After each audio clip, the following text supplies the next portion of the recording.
students. Our today's topic is translation in prokaryotes and eukaryotes, the last step of the central dogma.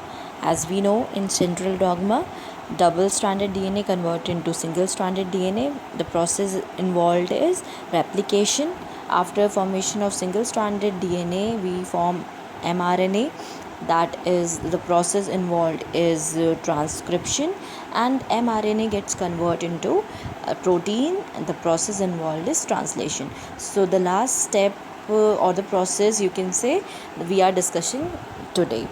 So what is translation? It is the biosynthesis of a protein or a polypeptide inside a living cell.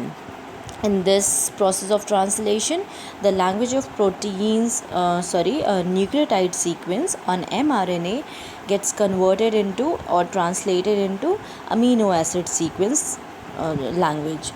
Okay, nucleotide का जो mRNA का sequence है वो translate होके क्या बन जाता है, अमीनो एसिड का सीक्वेंस में ट्रांसलेट हो जाता है. ठीक है, इस प्रोसेस को ट्रांसलेशन कहते हैं.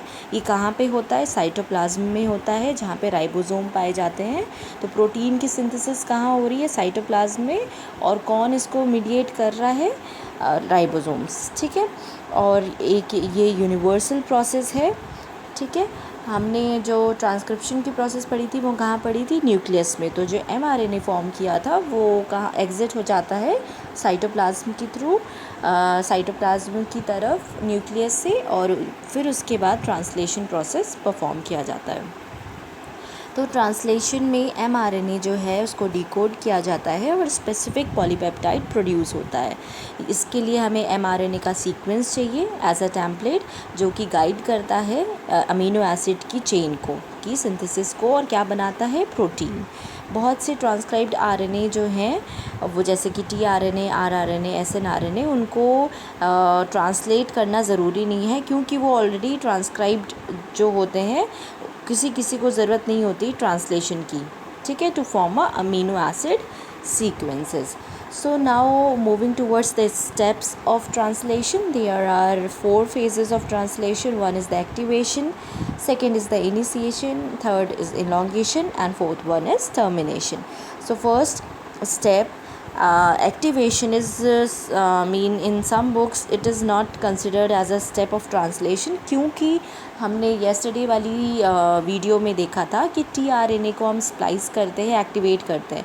That is only the process in activation, कि हम एक्टिवेशन में क्या करते हैं कि जो करेक्ट अमीनो एसिड है उसको कोवेलेंटली बॉन्ड करते हैं. कहाँ पे? Correct tRNA. तो इसको ये क्या है? tRNA का एक्टिवेशन है, जो कि हमने किस में कंसिडर करेंगे? हम पोस्ट मॉडिफिकेशन ट्रांसक्रिप्शन स्टेप में. जो ट्रांसक्रिप्शन पोस्ट मॉडिफिकेशन स्टेप था उसमें हमने tRNA को एक्टिवेट किया था. तो इसीलिए कहीं पे एक्टिवेशन प्रोसेस को ट्रांसलेशन का पहला स्टेप कंसिडर नहीं किया जाता है, क्योंकि हम ये पोस्ट मॉडिफिकेशन ट्रांसलेशनल स्टेप में कंसिडर करते हैं.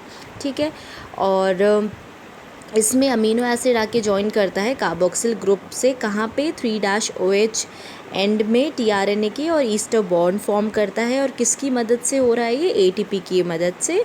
tRNA अमीनो एसिड से जब लिंक हो जाता है तो उसको हम क्या बोलते हैं? Charge tRNA. ठीक है, अब वो चार्ज हो गया है. It is now activated and can move forward to bind with a polypeptide chain. ठीक है, ये चार्ज tRNA का डायग्राम है. यहाँ पे अमीनो एसिड आके इससे जब लिंक करता है और ईस्टर बॉन्ड फॉर्म हो रहा है.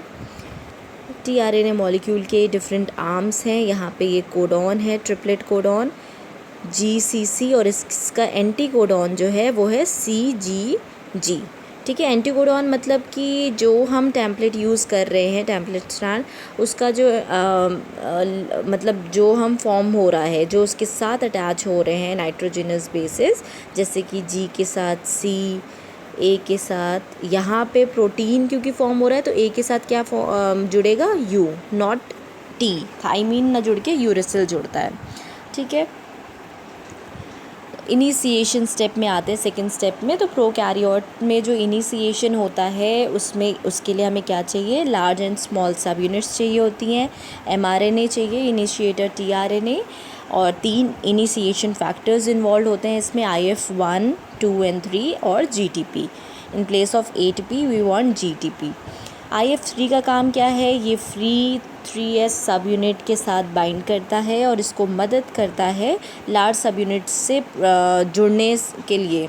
मतलब लार्ज सब यूनिट ना जुड़ पाए 30s सब यूनिट से, जो कि स्मॉल सब यूनिट है, तो उसको रोक के रखता है लार्ज सब यूनिट को, और जब तक वो इनएक्टिव रहता है वो एक्टिव ना हो जाए। ठीक है। IF2 क्या करता है, GTP के साथ कॉम्प्लेक्स्ड रहता है, वो GTPase एक्टिविटी परफॉर्म करता है जी। और IF1 का काम है स्मॉल सब यूनिट के साथ बाइंड करके रखना। ये क्या करता है, असिस्ट करता है चार्ज इनिशिएटर tRNA को बाइंड करने के लिए, मतलब कि फोर्स करता है इनिशिएटर tRNA कि वो बाइंड हो। 30s सब यूनिट जो है, जो कि mRNA मॉलिक्यूल से अटैच्ड है, वो राइबोसोमल बाइंडिंग साइट जो है mRNA की, उसको इनिशिएट करती है। और इनिशिएटर tRNA जो है वो बाइंड करता है कॉम्प्लेक्स के साथ। कैसे, by base pairing of its anticodon with AUG जो है कोडॉन जो है mRNA उससे इनिशिएट होता है। मतलब कि जो हम कंसिडर कर रहे हैं कोडॉन, वो हम क्या ले रहे हैं, AUG is the initiator codon, जो कि कोड करता है मिथ्योनिन को। ठीक है, मिथ्योनिन अमीनो एसिड को कोड करता है। तो इस पॉइंट में IF3 रिलीज़ हो जाता है और जो सब यूनिट्स हैं वो कंप्लीट हो जाती हैं। ठीक है, इस पूरे कॉम्प्लेक्स को हम क्या बोलते हैं, 30s इनिशिएशन कॉम्प्लेक्स, क्योंकि 30s जो सब यूनिट है वो चार्ज हो रही है, इनिशिएशन का काम कर रही है। और जो 50s सब यूनिट है जो कि अब बाइंड करेगी, क्योंकि एक इनिशिएशन कॉम्प्लेक्स बन गया है, तो IF1 का काम और IF2 का काम हो गया। अब वो डिस्प्लेस हो जाएंगे और GTP हाइड्रोलाइज हो जाएगा, क्योंकि IF2 क्या करता है, GTPase है, GTP को हाइड्रोलाइज करने का काम करता है। तो वो GTP हाइड्रोलाइज हो जाती है और ये एनर्जी जब मिलती है तो ये स्टेप आगे बढ़ता है, जिसको हम बोलते हैं 70s इनिशिएशन कॉम्प्लेक्स। ठीक है, जो असेंबल्ड राइबोसोम है उसकी 2 tRNA बाइंडिंग साइट होती है, एक A साइट होती है, एक P साइट होती है। किस लिए, अमीनो एसाइल और पेप्टाइडल साइट्स इन्हें कहा जाता है। और एक साइट जो है वहाँ पे E साइट भी होती है, जो एम्प्टी mRNA है वो बाहर निकल सके उसके लिए, जिसको बोलते हैं एग्जिट साइट। A साइट में क्या होता है, इनकमिंग जो अमीनो एसाइल tRNA मॉलिक्यूल है वो आके बाइंड करता है, और P साइट में ग्रोइंग पॉलीपेप्टाइड चेन जो है वो पाई जाती है।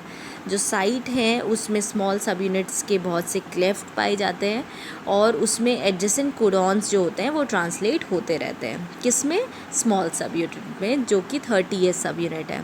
ठीक है, जो मेजर इनिशिएशन का काम करता है वो इनिशिएशन, जो इनिशिएटर tRNA है वो कहाँ पे जुड़ता है, P साइट में। तो जब वो P साइट में जुड़ जाता है तो इनिशिएशन स्टार्ट होता है।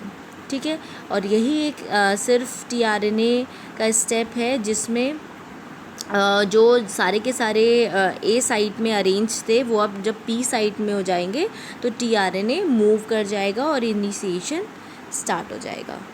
ठीक है, यहाँ पे दिखा रखा है डायग्रामेटिकली कि कैसे ये अरेंजमेंट होता है। एक 30s है, एक 50s है। 30s स्मॉल सब यूनिट, लार्ज सब यूनिट 50s, और तीनों इनिशिएटर फैक्टर जुड़े हुए हैं इसमें। GTP बाउंड है, मिथ्योनिन आप देख पा रहे हो यहाँ पे tRNA ये जुड़ा हुआ है। ये किसको कोड करता है, AUG को। AUG is the initiator codon. ठीक है, इसका एंटी कोडॉन क्या होगा, UAC। ठीक है, और जब ये 50s आके यहाँ पे बाइंड करेगा तो IF1 IF2 रिलीज़ हो जाएंगे और फिर इलोंगेशन प्रोसेस होगी। इलोंगेशन में क्या होता है, जब 70s इनिशिएशन कॉम्प्लेक्स जुड़ गया, बन गया, तो इलोंगेशन साइकिल होती है जिसमें इलोंगेशन फैक्टर्स हमें चाहिए होंगे। इलोंगेशन फैक्टर्स कितने होते हैं, 3 होते हैं, EFTU, EFTS एंड EFG। और GTP चार्ज tRNA और 70s इनिशिएशन कॉम्प्लेक्स, ये 3 स्टेप्स में डिवाइडेड है। पहला है अमीनो एसाइल tRNA की डिलीवरी। क्या होता है, EFTU जो है इलोंगेशन फैक्टर, वो चाहिए होता है अमीनो एसाइल tRNA जो है उसको A साइट में भेजने के लिए, और एनर्जी कंज्यूम होती है इस स्टेप में, जिसमें एनर्जी किससे मिलेगी हमें, GTP के हाइड्रोलिसिस से।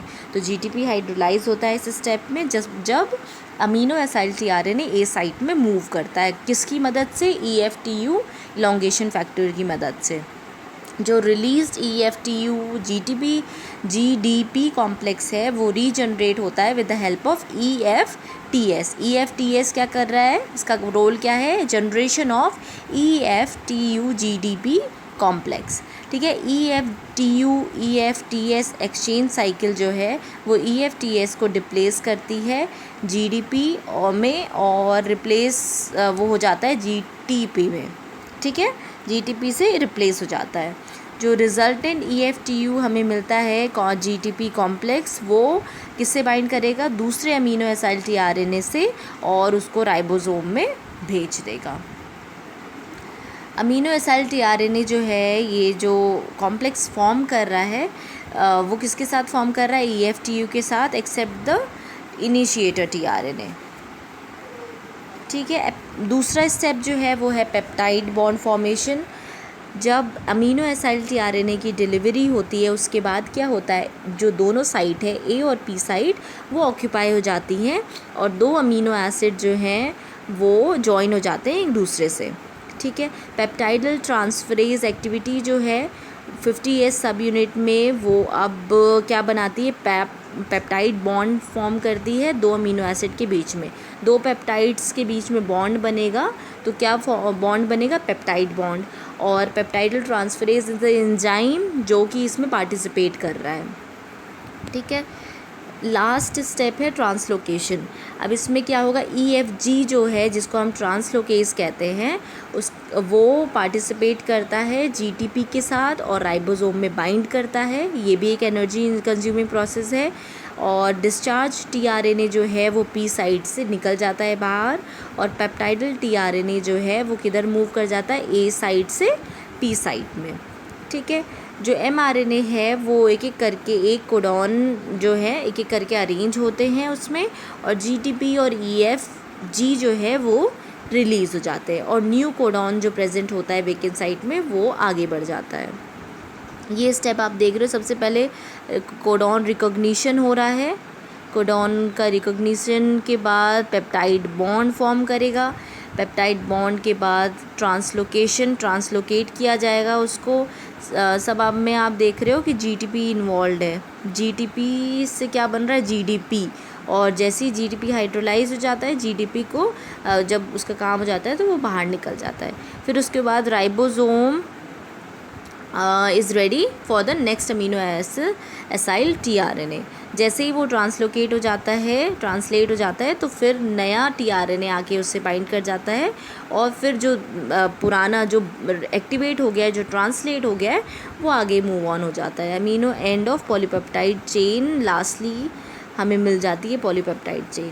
तो ये ओवरऑल ट्रांसलेशन का प्रोसेस है। अब जब ये इलॉन्गेशन हो गया तो अब होगा टर्मिनेशन। जब पॉलीपेप्टाइड चेन हमें मिल जाएगी तो अब हमें रोकना है स्टेप को, तो इसके लिए भी रिलीजिंग फैक्टर होते हैं। इनिशिएशन फैक्टर हो गए, इलॉन्गेशन फैक्टर हो गए। अब टर्मिनेशन के लिए हमें क्या चाहिए? Releasing factors. तो टर्मिनेशन जो है ट्रांसलेशन का वो कहाँ पे होगा? A साइट में राइबोसोम की, जहाँ पे स्टॉप कोडॉन्स होते हैं, UUA, UGA, UGA। ठीक है, UAG होगा, और ये मिस प्रिंटिंग हो रखी है, UUA, UAG and UGA। These are the stop codons. इन्हें स्टॉप कोडॉन्स कहते हैं, जो कि जहाँ पे आके ये अरेंज हो जाते हैं UUA, तो इसका मतलब वहाँ पे टर्मिनेशन प्रोसेस होगा, वहाँ पे स्टेप आके रुक जाएगा।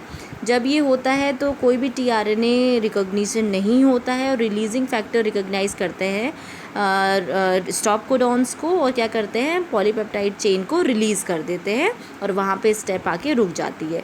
प्रोकैरियोट्स में जब एक बार स्टॉप कोडॉन A साइट को घेर लेते हैं तो तीनों टर्मिनेशन जो है, रिलीज़ फैक्टर जो है RF1, RF2, RF3 releasing factor, वो हाइड्रोलिसिस किसके करते हैं? पेप्टाइडल टीआरएनए बॉन्ड की।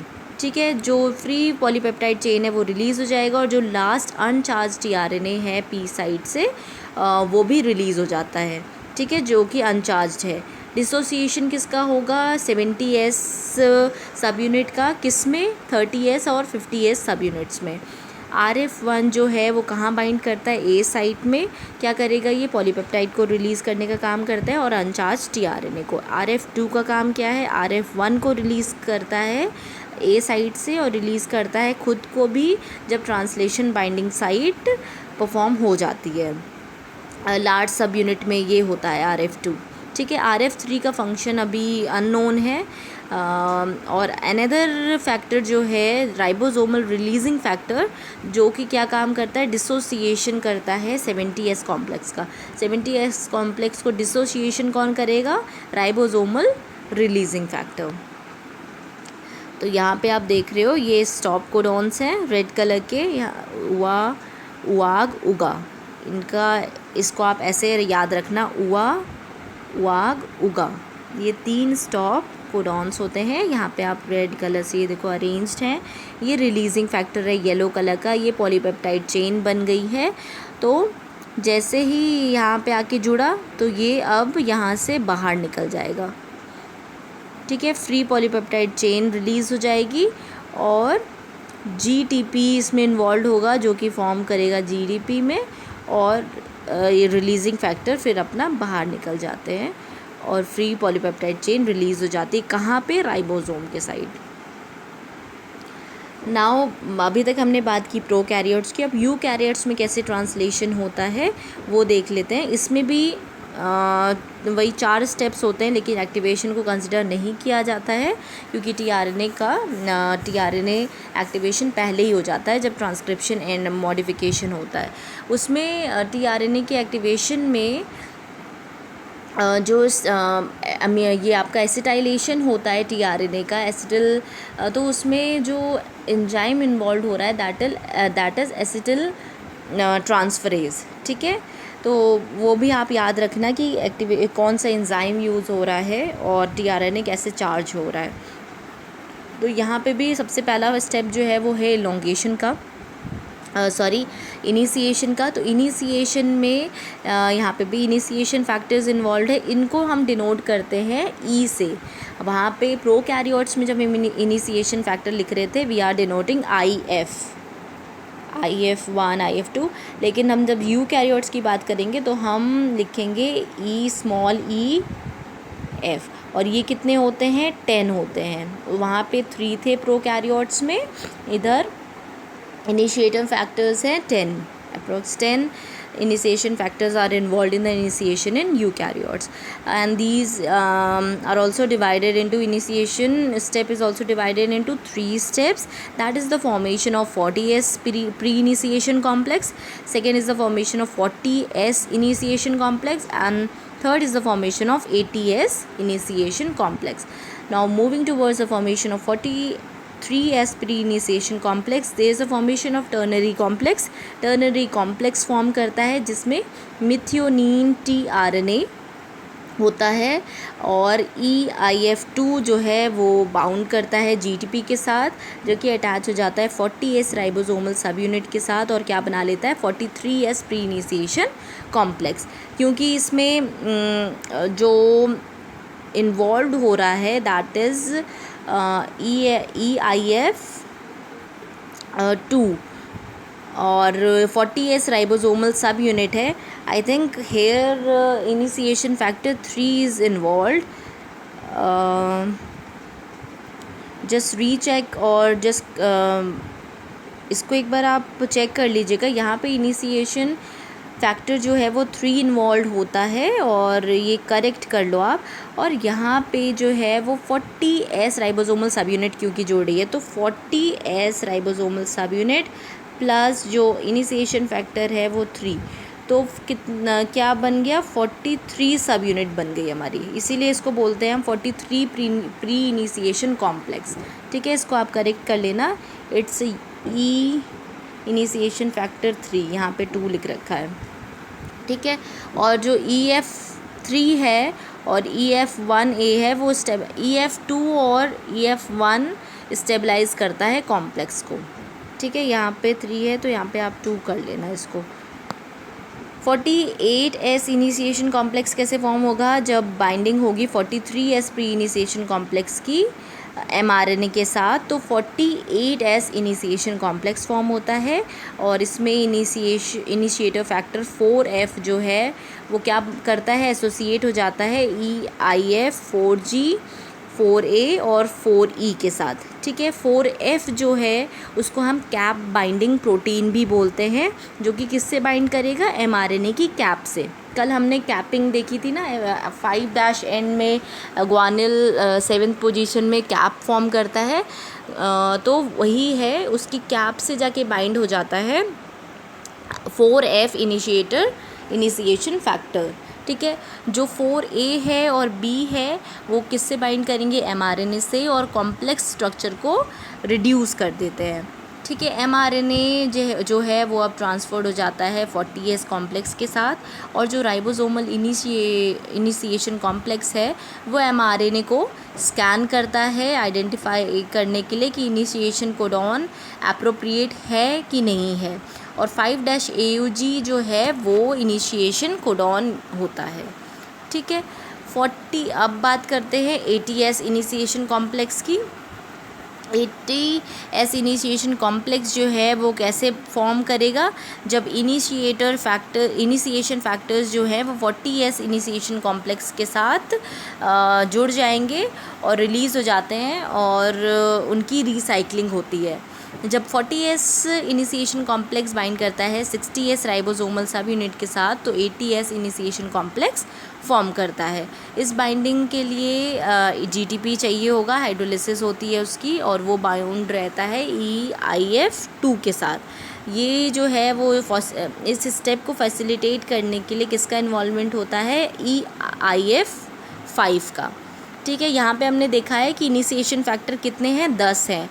तो बहुत सी इनिशिएटर फैक्टर यहाँ इन्वॉल्व हो रहे हैं हर एक पर्टिकुलर स्टेप के लिए। तो इसको आप याद रखना कि हर जो इनिशिएशन फैक्टर है वो किस चीज़ का काम कर रहा है। जैसे कि ये जो 80S इनिशिएशन कॉम्प्लेक्स को फैसिलिटेट करने का काम EIF 5 कर रहा है।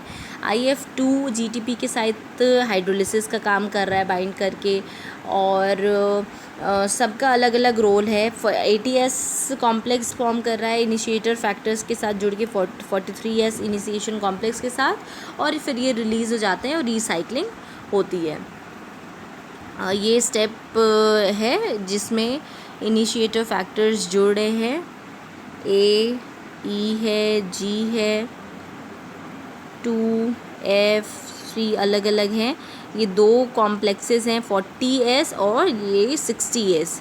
ठीक है, यहाँ पे 2 कॉम्प्लेक्स होते हैं। वहाँ पे जैसे 30S 70S था प्रोकैरियोट्स में, यहाँ पे 2 सब यूनिट्स होती है 40S और 60S। ये PAPB भी होता है। ये इलॉन्गेशन में क्या है कि राइबोसोम इलॉन्गेट करके पॉलीपेप्टाइड चेन बनाते हैं। एक सीक्वेंशियल एडिशन होता है अमीनो एसिड का, और अमीनो एसिड सीक्वेंस जो है वो डिटरमाइन करते हैं स्पेसिफिक mRNA का। डिफरेंट अरेंजमेंट होते हैं कोडॉन्स के, और साइक्लिक ये प्रोसेस है जिसमें सर्टेन इलॉन्गेशन फैक्टर्स इन्वॉल्व होते हैं। ये भी 3 स्टेप में डिवाइडेड है। सबसे पहले अमीनो एसाइल tRNA की बाइंडिंग होती है A साइट में, फिर पेप्टाइड बॉन्ड फॉर्म होता है, फिर ट्रांसलोकेशन होता है। इसमें भी बाइंडिंग जो है अमीनो एसाइल tRNA की वो A साइट में होगी। 80S जो इनिशिएशन कॉम्प्लेक्स है उसमें मेथियोनिन tRNA होता है P साइट में, और A साइट फ्री रहती है। जो अनदर अमीनो एसाइल tRNA है वो कहाँ पे रहता है? A साइट पे रहता है। इसके लिए प्रॉपर कोडॉन रिकॉग्निशन चाहिए होता है mRNA में, और EF1A जो है उसका इन्वॉल्वमेंट चाहिए होता है, जो कि बाउंडेड रहता है GTP के साथ।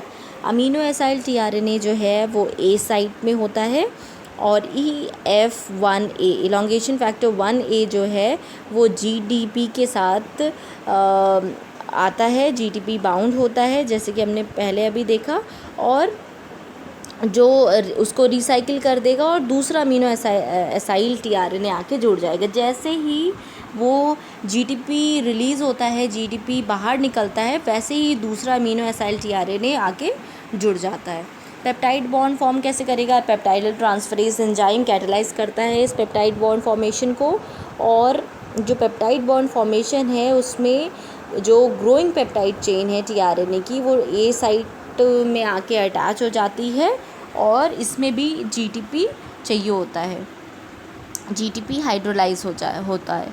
ट्रांसलोकेशन में क्या होता है, राइबोसोम फिर मूव करता है नेक्स्ट कोडॉन के साथ एमआरएनए की टूवर्ड्स द 3' एंड, और इस प्रोसेस को हम बोलते हैं ट्रांसलोकेशन, मतलब लोकेशन चेंज हो रहा है, ठीक है। और मूवमेंट जो है ग्रोइंग पेप्टाइड चेन का वो ए साइड से पी साइड की तरफ होता है। ट्रांसलोकेशन के लिए EF2 और GTP इन्वॉल्व होते हैं। GTP हाइड्रोलाइज जैसी होगा एनर्जी मिलेगी और एमआरएनए मूव करेगा। EF2 का क्या काम है, EF2 GTP के साथ एक कॉम्प्लेक्स फॉर्म करके रिसाइकलिंग का काम करता है ट्रांसलोकेशन को। और उसके बाद जो इलॉन्गेशन साइकिल है उसमें सबसे पहले हम देख रहे हैं यहाँ पे डीकोडिंग होती है, उसके बाद पेप्टाइड बॉन्ड फॉर्म कर रहा है, उसके बाद ट्रांसलोकेशन हो रहा है और जो बनी है पॉलीपेप्टाइड चेन वो रिलीज़ हो जाएगी और नया अमीनो एसिड टीआरएनए आके जुड़ जाएगा। टर्मिनेशन में इसमें भी रिलीजिंग फैक्टर हमें चाहिए होते हैं। जो स्टॉप सिग्नल्स है उआ, उआग, उगा, ये 3 कोडॉन जो हैं स्टॉप कोडॉन्स, ये टर्मिनेट करते हैं पॉलीपेप्टाइड ग्रोइंग पॉलीपेप्टाइड चेन को। जो राइबोसोम है वो इनकाउंटर करेगा जैसे ही स्टॉप कोडॉन को, तो वो स्टॉप हो जाएगा और कोई भी फिर टीआरएनए की सिंथेसिस नहीं होगी, कोई भी अवेलेबिलिटी नहीं होगी ये साइट में राइबोसोम के साइट में, क्योंकि अभी तक जैसे ही होता था, जैसे ही पॉलीपेप्टाइड चेन रिलीज़ होती थी नया अमीनो एसिड टीआरएनए आके जुड़ जाता था, लेकिन जहाँ पे स्टॉप सिग्नल उन्हें मिल जाएगा तो फिर न्यू आरएनए आके नहीं जुड़ेगा टीआरएनए और वहीं पे स्टेप रुक जाएगा। और रिलीजिंग फैक्टर यहाँ पे जो इन्वॉल्व हो रहे हैं वो रिकॉग्नाइज़ करते हैं स्टॉप कोडॉन को। कौन रिकॉग्नाइज़ करता है, ERF1 जो यूकैरियोटिक रिलीजिंग फैक्टर 1 है वो रिकॉग्नाइज़ करता है तीनों स्टॉप कोडॉन को, और ERF3 जो है वो टर्मिनेशन इवेंट्स को स्टिमुलेट करता है। जब एक बार रिलीजिंग फैक्टर बाइंड कर जाते हैं तो राइबोसोम जो है वो हट जाता है और रिलीज़ करता है लार्ज और स्मॉल सब यूनिट को रिलीज़ कर देता है। वो जब अपना काम हो जाता है तो वो रिलीज़ हो जाते हैं, आगे की तरफ बढ़ जाते हैं। और टीआरएनए जो है वो जिसमें पॉलीपेप्टाइड चेन थी वो भी रिलीज़ हो जाता है पॉलीपेप्टाइड प्रोडक्ट को फ्री छोड़कर, ठीक है, वो रिलीज़ हो जाता है, फिर से अपने काम में लग जाता है, मतलब जहाँ पे उसकी पोजीशन है वहाँ जाके वो चला जाता है। रिलीजिंग फैक्टर्स जो हैं वहाँ वो यहाँ पे दिखा रखे हैं कि ये ERF1 और 3 जो रिलीजिंग फैक्टर है वो GTP से बाउंड रहते हैं। जैसे ही ये इसको रिकॉग्नाइज़ करते हैं तो पूरी की पूरी स्टेप जो है वो रुक जाती है। यहाँ पे आप देख रहे हो सीज़र दिखा रखा है, मतलब कि जो बना है ये पॉलीपेप्टाइड चेन वो रिलीज़ हो जाएगा, सारे फैक्टर्स अपनी अपनी जगह पे रिलीज़ हो जाएंगे। जैसे ही वो रिलीज़ होंगे वो अपनी जगह पे चले जाएंगे और वो स्टेप जो है वो यहीं पे रुक जाएगी। तो ओवरऑल आपने देखा कि इसमें 3 स्टेप्स हैं, initiation, elongation and termination, in both prokaryotes and eukaryotes. Major में यही होता है। डिफरेंसेस ये हैं कि इलॉन्गेशन फैक्टर्स जो हैं इन्वॉल्व जो हो रहे हैं प्रोकैरियोट्स एंड यूकैरियोट्स में वो डिफरेंट हैं, ठीक है, और सबके जो रोल हैं वो भी डिफरेंट हैं। प्रोकैरियोट्स एंड यूकैरियोट्स में लोकेशन दोनों का सेम है, लोकेशन आपका प्रोकैरियोट्स का भी सेम है, यूकैरियोट्स का भी सेम है, राइट। बस डिफरेंसेस यहाँ पे हमें देखने को मिलते हैं कि जो ये है आपका प्रोकैरियोट्स है उसमें फॉर्माइलेटेड मिथ्योनिन हम यूज़ करते हैं, ठीक है, फॉर्माइलेटेड मिथ्योनिन यूज़ कर रहे हैं। और जो यूकैरियोट में होता है उसमें हम नॉर्मल मिथ्योनिन यूज़ करते हैं। और मिथ्योनिन कोडिंग जो कोडॉन्स हैं वो क्या है, AUG, ठीक है। ये आपको याद रखने की मतलब ज़रूरत है कि क्या क्या इनमें डिफरेंसेस हैं। डिफरेंसेस हमें अगर माइंड में रहेगा तो हम ज़्यादा उसको रिटेन कर पाएंगे। तो आप डिफरेंसेस देख लीजिएगा कि क्या क्या इसमें डिफरेंस हमें देखने को मिल रहा है प्रोकैरियोट ट्रांसलेशन में और यूकैरियोटिक ट्रांसलेशन में, ठीक है। और हमने इनिशिएशन में ये देखा कि इसको आप नोट डाउन कर लीजिए कि इनिशिएशन जो है प्रोकैरियोट्स में वो उसमें जो मिथ्योनिन यूज़ हो रहा है वो नॉर्मल मिथ्योनिन यूज़ हो रहा है, और जो यूकैरियोटिक ट्रांसलेशन है उसमें फॉर्माइलेटेड मिथ्योनिन यूज़ होता है। ठीक है, और इनिशिएशन फैक्टर दोनों में ही इसमें आपके इनिशिएशन फैक्टर 3 हैं प्रोकैरियोट्स में, यूकैरियोट्स में अराउंड 10 इनिशिएशन फैक्टर्स जो हैं वो यूज़ होते हैं। ठीक है, और इलोंगेशन फैक्टर्स भी जो हैं उसमें भी 3 हैं और यूकैरियोट्स में भी 3 हैं। स्पेसिफिक रोल सबका डिफरेंट है। जीटीपी इन्वॉल्वमेंट प्रोकैरियोट्स में भी होता है, यूकैरियोट्स में भी होता है। तो ऐसे करके आप पूरा डिफरेंस उसमें देख लीजिए कि क्या क्या डिफरेंस हमें दोनों प्रोकैरियोट्स और यूकैरियोट्स के ट्रांसलेशन में दिख रहा है। और इतना ही है ट्रांसलेशन में ओवरऑल। और इसके अलावा जो भी आपको क्वेरीज़ होगी related to any of the topic of replication, transcription and translation, you just ask me in Google Classroom or WhatsApp or YouTube. Thank you.